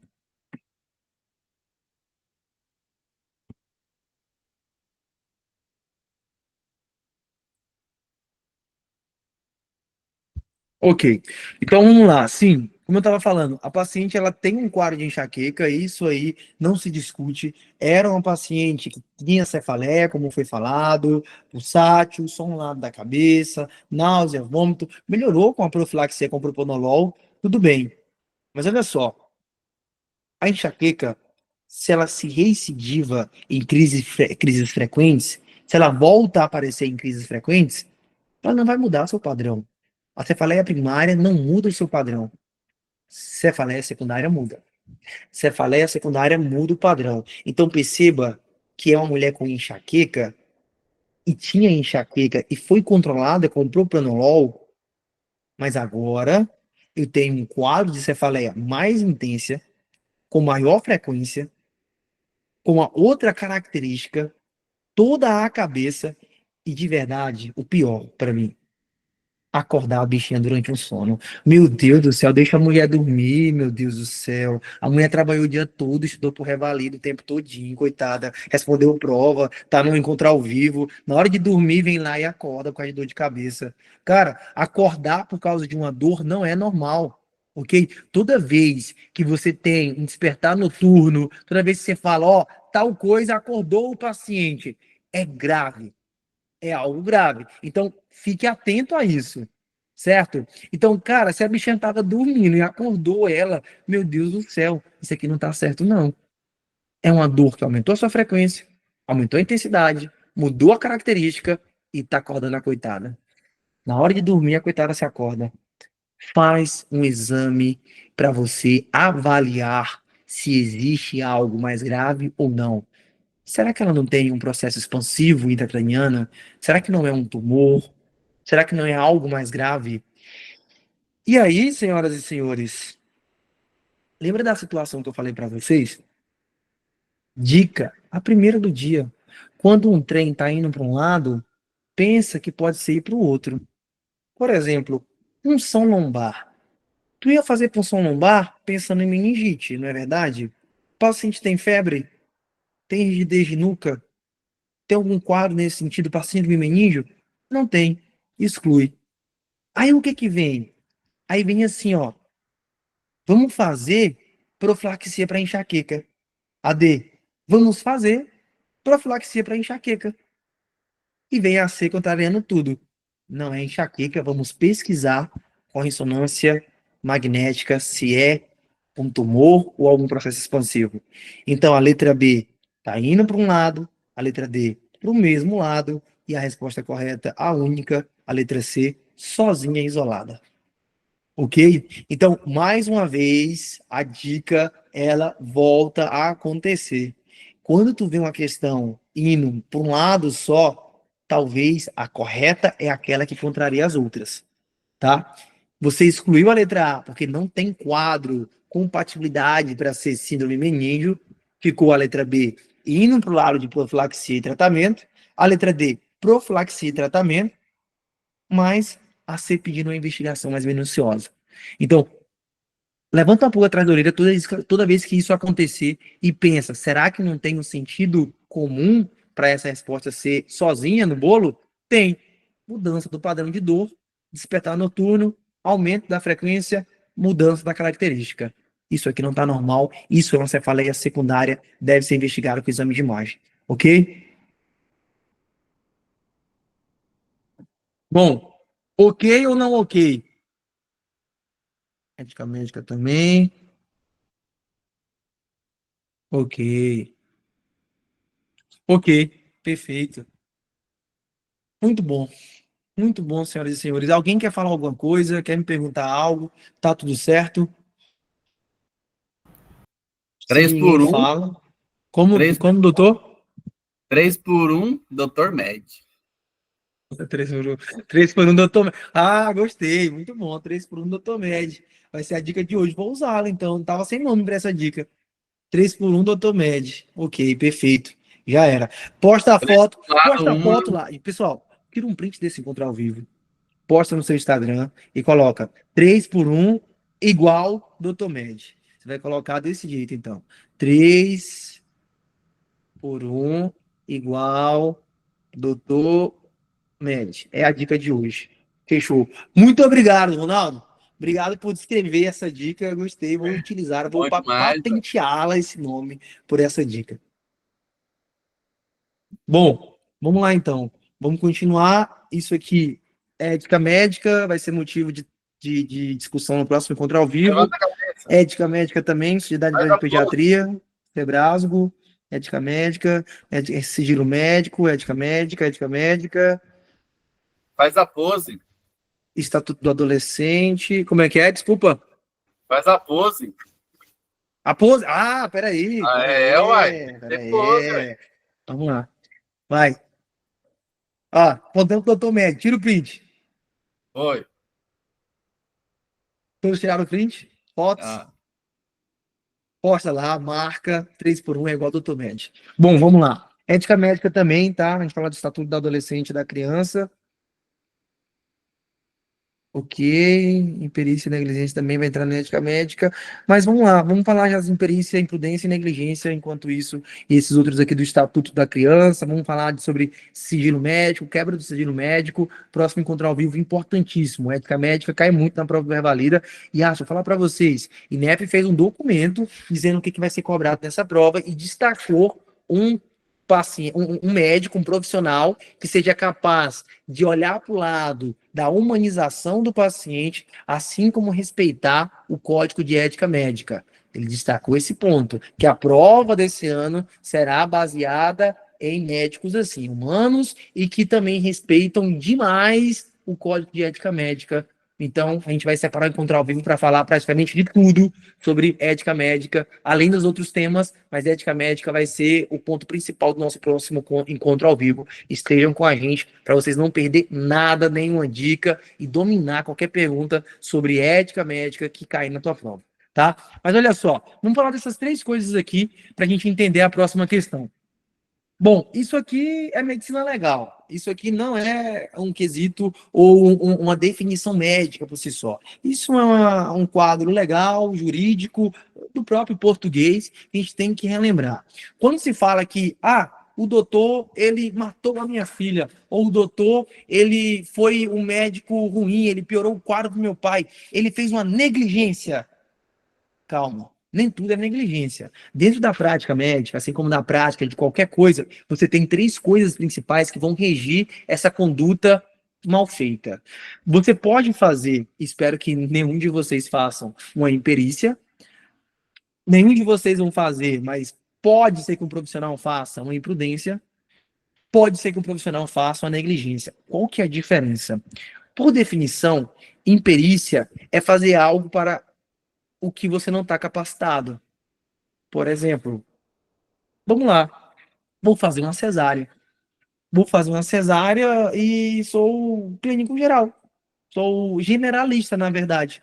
Sou generalista e vou realizar uma cesárea. Beleza. Se você souber, meu amigo, se você fizer a cesárea, você acabou de se formar aí, pegou teu revalida, fez teu revalida, pegou teu CRM, tá trabalhando. Eu vou fazer uma cesárea. Faça. Se você fizer bonitinho, eu fiz muito no internato, eu sei demais. Faça lá. Fez bonitinho, conseguiu, ocorreu tudo bem? Parabéns para você. Você é só mais um aí que fez uma cesárea e a paciente tá lá com a mãe, parabéns. Agora, alguma coisa deu errado, você vai responder por imperícia. Você não era capacitado para fazer cesárea. E aí que tá o problema. Há um tempo atrás, médico generalista fazia tudo. Eu escutei já no hospital que eu trabalho, onde eu nasci, por exemplo, o médico que fez meu parto, eu consegui ainda trabalhar com ele no escritório regional de saúde. E aí ele fez o meu parto, ele fez a anestesia da minha mãe, foi uma cesárea, tá? E foi no hospital que eu trabalho hoje, numa cidade de 10 mil habitantes, e ele é clínico generalista, médico generalista. Do tempo atrás não tinha problema nenhum, mas agora o povo está em cima, né? De um tempo para cá, o Conselho Regional de Medicina bate em cima disso. Então, imperícia é quando você faz algo que não está capacitado. Imprudência é fazer algo que não deveria ter sido feito. Você passou do ponto. Você está no trânsito e a galera fala, olha só, não seja imprudente no trânsito. Você não acelera demais, não ultrapassa o limite da rodovia, porque você está sendo imprudente. É isso. Se você fazer a mais, é uma imprudência. Ou que seja, fazer algo que não deveria ter sido feito. Você fez a mais para tentar ajudar o paciente e acabou sendo imprudente. Vou contar um caso agora para vocês que aconteceu, mas ó, negligência. Negligência é quando você não faz algo que deveria ter sido feito para salvar a vida do paciente, tá? Então, na prática, o que que é? Imperícia é, como eu falei para vocês, realizar um procedimento que eu não sou capacitado para realizar. O que que é imprudência? Imprudência é passar do ponto, é fazer a mais, querendo ajudar o paciente, mas ó, fazer o que não deveria ter sido feito, acabar passando do ponto. Eu fiz algo que não era para fazer, quis ajudar o paciente, me lasquei. Negligência é não fazer o mínimo, é como se fosse o contrário da imprudência. Você devia ter feito algo para aquele paciente e não fez. Você foi negligente, ok? Bom, atualizadíssimo um quadro, está em repercussão nacional. Não sei se vocês viram, duas médicas estão sendo processadas, não sei onde, não sei se é em São Paulo, em Minas, não sei. Sei que duas médicas estão sendo processadas porque tentaram desobstruir a narina de uma criança e fizeram isso com ar comprimido, oxigênio, e acontece que geraram um barotrauma, lesão de alvéolo, e agora estão sendo processadas no CRM, estão sendo processadas na Justiça Comum, aí no Goiás. Isso por um quadro, tentaram ajudar um paciente e, digamos assim, fez algo que não era para ter sido feito. Olha só, olha só. Eu vou ser bem sincero com vocês e vou falar de colega para colega. A gente está terminando esse encontro ao vivo, tá? Eu vou falar de colega para colega com todos vocês agora. Então, não é defendendo as médicas, eu não sei do caso, eu vi isso no jornal, é algo mais íntimo entre a gente. Melhor, não vou falar agora não. Você não tá gravado, você não tá na gravação, então tu não vai pegar essa dica não. Tá gravado, eu vou terminar o encontro ao vivo, aí eu fecho a gravação e a gente conversa, tá? Não vou produzir provas contra mim, olha só. Então tá, continuando então, sobre 88, sobre o que acabamos de falar. 88 temos o seguinte, uma criança com 2 anos é atendida em consulta de puericultura com história de ter apresentado há aproximadamente um mês uma queimadura de 2º grau em tronco devido ao derramamento de conteúdo de uma panela que estava sobre o fogão e foi puxada pelo cabo pela criança. Simplesmente eu tenho uma criança com 2 anos, foi lá que aproximadamente aí um mês, tem queimadura de 2º grau no tronco devido a uma panela que estava com o cabo voltado para fora, ela puxou esse cabo, a panela virou sobre ela e ela se queimou. Esse tipo de queimadura caracteriza o quê? Um acidente, pois foi um evento fortuito que ocorreu por um acaso. Concordo, a criança não ia querer se queimar, a mãe tampouco ia querer se queimar, quer queimar essa criança, né? É um caso de maus tratos, devido às características clínicas da queimadura. Olha só, a criança, há um mês atrás, se queimou e por um acaso viu as características da queimadura agora. C, uma negligência, uma vez que existia fatores de risco que poderiam ser evitados. D, um caso de violência doméstica, devido às características epidemiológicas da queimadura.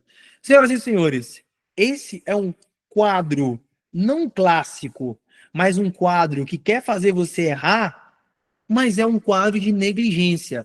O que é imperícia? Fazer algo que você não está capacitado. O que é imprudência?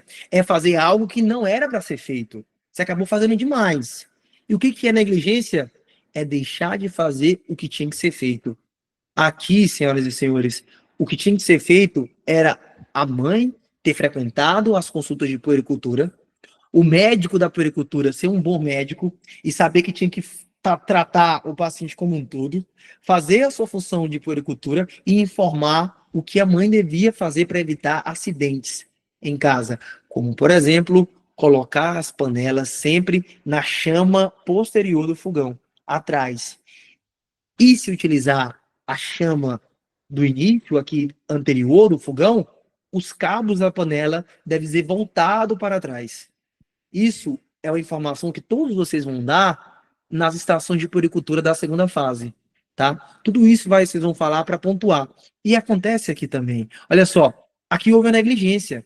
O mínimo que essa mãe devia ter feito era virado essa panela com o cabo para trás. Ou seja, existiam fatores que poderiam ter evitado esse tal acidente. Isso é negligência. Negligência é não fazer o mínimo. E qual foi o mínimo aqui? O mínimo foi não ter virado esse cabo da panela para a região posterior do fogão, tá? Bom, ok. Olha só, para finalizar o nosso encontro ao vivo de hoje, a gente fechar a gravação e eu conversar, bater um papo com vocês, e me lembrem sobre o que eu quero falar em relação às condutas médicas de vocês para se resguardar de processo, tá? A gente fala da questão 17. Olha só, para finalizar então, temos um homem de 49 anos que procura atendimento com queixa de dor epigástrica e retroesternal em queimação diária. Ok. Nos últimos 5 meses, relata que esses sintomas parecem agravar-se quando se deita e ao terminar as refeições. Então, eu tenho um sintoma que se agrava após deitar e terminar as refeições. Ele nega disfagia ou perda de peso, isso é interessante a gente saber. Refere tosse ou rouquidão pela manhã nos últimos meses. O paciente fez uso por conta própria de um medicamento inibidor de bomba de prótons por um mês, com melhora parcial dos sintomas. Ele refere ingesta ocasional de bebidas alcoólicas, mas não fuma. O exame físico observa-se obesidade grau 2 e não são identificados anormalidades cardiopulmonares ou abdominais. Considerando esse quadro clínico, esse caso clínico, assinale a opção que apresenta o exame mais adequado para a confirmação diagnóstica. Eu deixo com vocês. A, B, C ou D, eu sei que vocês já sabem. Então tá com vocês.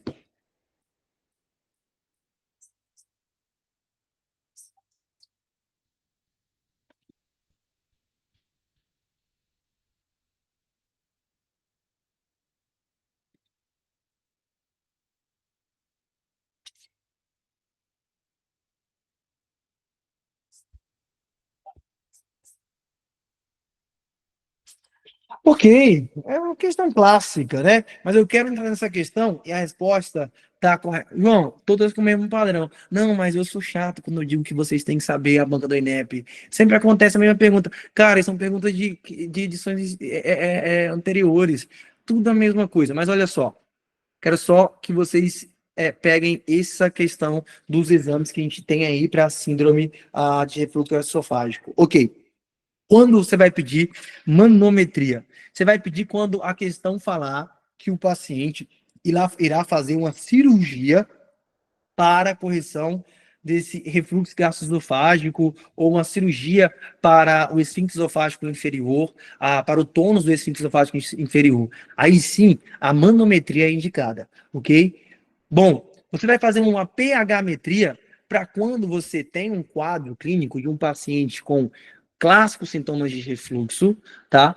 Você trata o paciente corretamente e a questão vem dizendo que já foi diagnosticado com refluxo gastroesofágico, você faz o tratamento corretamente e a questão insiste em dizer que o paciente não obteve melhora. Então eu preciso diferenciar se é um refluxo ácido, que vai ser muito bem tratado com o omeprazol, inibidor de bomba de prótons, ou se é um refluxo alcalino.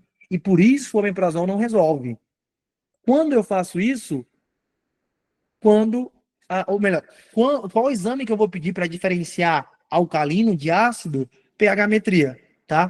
pH-metria tem que ser menor que 4 e em mais de 4% eu confirmo que é acidez. Se não, se for maior que 4, aí é um refluxo que é alcalino. Impedância pH-metria, esse aqui era o melhor. Se a gente pudesse fazer para todos os nossos pacientes, era ótimo, mas não faz. Gold entra aqui, padrão ouro entra impedância pH-metria, mas não é o que acontece, tá? Isso para refluxo gastroesofágico, para o refluxo, tá? A gente não está falando de avaliação direta aí de quadros de lesões pré-cancerosas ou um quadro aí para avaliar H. pylori, ok? E esofaguograma para avaliar se existe uma hérnia de hiato, tá bom? Então, só para a gente englobar todos os exames, além desse que a gente pediu. Porque aqui pediu pH-metria esofágica prolongada. Não, eu não quero saber se o paciente se o paciente tem refluxo alcalino ácido nessa situação. Esofagograma baritada, também não quero saber sobre hérnia de hiato. Manometria, o paciente não vai fazer cirurgia. Então, o que eu quero saber, realmente, endoscopia digestiva alta, porque o que se fez foi empírico, então não tem diagnóstico todavia. Preciso fechar esse diagnóstico sim ou sim. Ok? Bom, para você que está assistindo essa reunião gravada, espero que você esteja ao vivo na próxima semana, porque de verdade, a galera que vai passar no preliminar tá aqui no ao vivo, tá? Tu vai passar também, tá assistindo gravado, tá estudando, mas tu vai passar com recurso. O pessoal ao vivo vai passar no ao vivo, vai passar no preliminar ainda, tá bom?